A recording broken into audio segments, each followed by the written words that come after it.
Damn, nigga thought I was gonna be a cornball. I did low key. I ain't gonna lie, low key. Nah, Why though? I think that okay. So listen.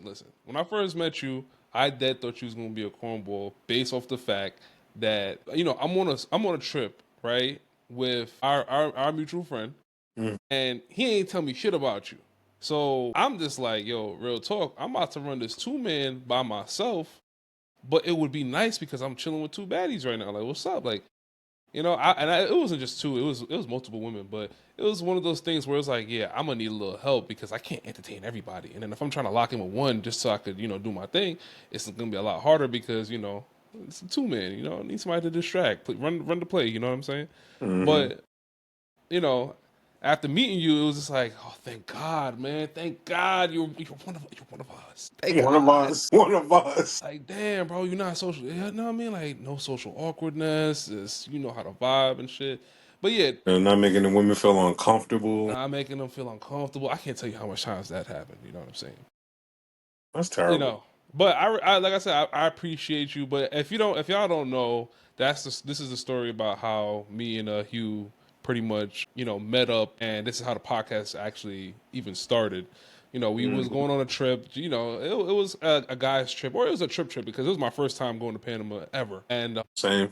it was one of those things where it's like I needed to get away and I needed to relax and unwind. And one of the travel OGs actually put us on.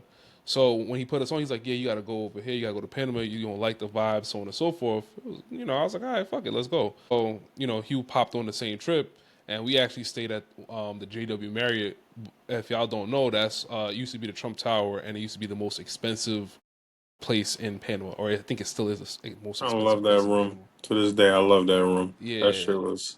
So That apartment, excuse me. We had a fucking apartment. we had an apartment that looked luxurious, beautiful, and it was the works. I'm not gonna lie. But anyway, long story short, once I linked up with Hugh, and he was running the 2-man. We was chilling with the baddies and shit. He was having fun.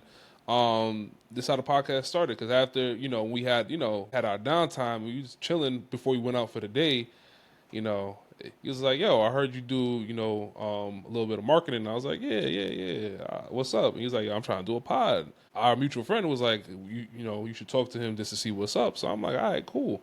The thing is that I didn't expect us to connect on like a lot of different things. You being from Brooklyn, I being from Queens. Same city, but we both got different lifestyles and shit. Mm-hmm. So I didn't Mm-hmm. expect us to connect on a lot of things. So that's how the shit really started. Because he had a vision, I had a vision, and then it just all came full circle. Yeah, it pretty much. Yeah, that's the best way you can put it. I remember the downtime convos. It was a lot about like at that time niggas was heavy into like stocks. So I remember I was asking you a lot of shit about stocks because you was way more into it than I was because you already had been put on by your family with doing the stock shit. So I just was picking your brain like, all right, put me on. Like, well, tell me what it is that you know and all this shit because stocks was like booming at that time. Like, what year did we go to Panama? Was that 20 going 24? Was that 22? I think it was 2022. Two. So yeah, stocks was like just like that was the thing that men were doing right at that time, like heavy, like stocks and Bitcoin and Yo, all I that. ain't going to I don't even want to cut you off, man. Yo, I'm about to cash out. I profited some racks off of that shit low key. That's what's up. I That's what's profited. up. That's what's up. But the fact that he thought I was gonna be a lame is crazy. Like you went into it like how girls go into sex with a guy the first time, like, oh, this shit gonna be bad. Yo, This is I pause. was This you shit don't gonna be bad. understand. Yo, you don't understand. I was genuinely happy. I'm like, yeah, thank Seven. you, God, man. Because you gotta understand, I've been with a few people that realistically, you'll do a 2-man and shit flop. I'm not gonna say no names. If you know who you are, you know who you are. Talking to you, But nigga.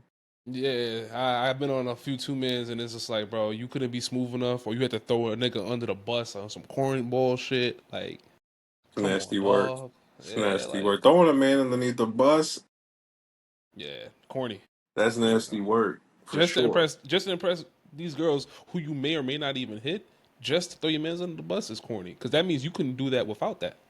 But nonetheless, you know what I'm saying? This is how the pod realistically started, and we all share like similar interests, and To this day, we are missing a third. There's one more person that the mutual friend, but yeah, the mutual friend will never. He'll pop out one day, but y'all never know who it is. But he is insane. Maybe you will know. Maybe you'll find out. But this mutual friend that pretty much brought this whole thing together, yeah, that's my guy, man. That's my guy. Can't lie. shout outs to him. His ass need to get on this camera and talk his Nah, shit. That's what he need to do so we can true. fucking offend people.